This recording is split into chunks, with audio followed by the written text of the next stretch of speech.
5 март Ак калпак күнү. Жылда 5 мартта Кыргызстанда улуттук баш кийим ак калпактын урматына Ак калпак күнү белгиленет. Бул күн Жогорку Кеңеш тарабынан 2016-жылдын 29-июнунда кабыл алынган. Улуттук баш кийимдин маанисин сактоо жана сыйлоо, улуттук салтты колдоо жана элдин кыргыз маданиятына болгон сыймыктануу сезимдерин ойготуу максатында кабыл алынган. Ак калпак күнү официалдуу эмес түрдө 2011-жылдан баштап майрамдала баштаган. Күндү белгилөөнүн инициатору катары режиссер Рыспек Жабиров болгон. Анын сөзү боюнча ак калпак улуттук символ катары кийинки муундар тарабынан унутта калбаш керек. Ошондуктан ал өзүнүн датасына ээ болуш керек деген ойлорун билдирген.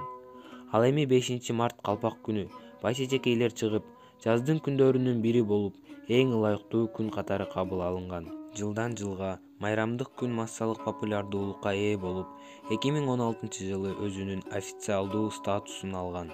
Ал эми ак калпактын тарыхы жөнүндө айта кетсек, ак калпак байыртан эле кыргыз эркектеринин улуттук баш кийими, ата-бабаларыбыздын мурасы катары саналып, өзүнө терең философияны камтыйт.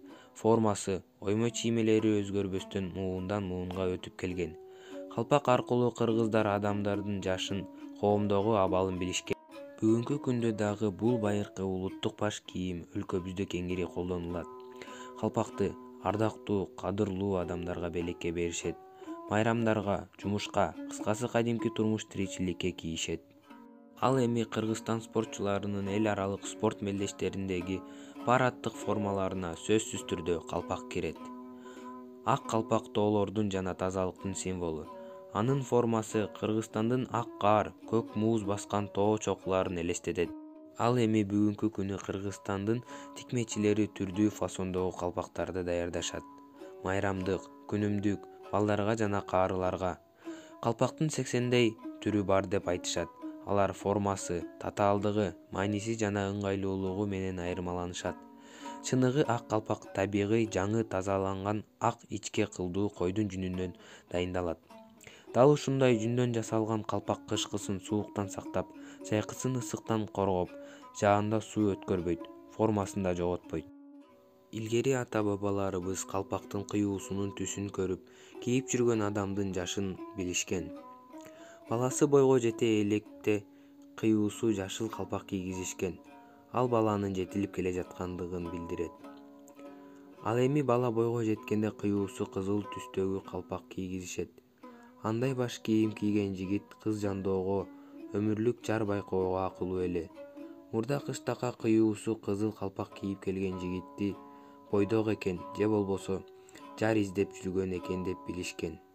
Ал эми эр жигит кыз алып, турмуш улаганда, үй жайлуу болгондо кыюусу кара калпак башынан түшкөн эмес. Андай калпакты мурда кыз жак даярдап, күйөө балага беришкен.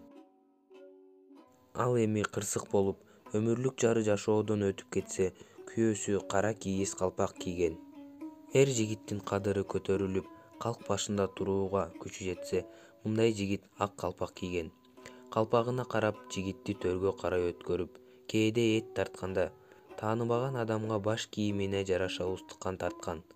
Ак калпакты айкөл, калыс, адилеттүү, акылман адамдар кийишкен.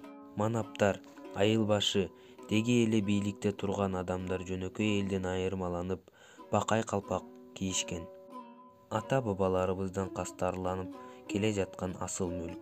Кыргыз эли эл болуп түзүлгөндөн бери жашоонун, улуулуктун, тазалыктын, улуу күндүн символу, ыйык белгиси катары кастарлап, көрк катары маанилүү шаң салтанаттарга кийип жүргөндүгү жалпы дүйнө элине белгилүү. Кыргыз өмүрү 35-40 кылымга чейин созулса, кыргыз калпагынын өмүрү да дал ошондой узак уламалуу санжыра.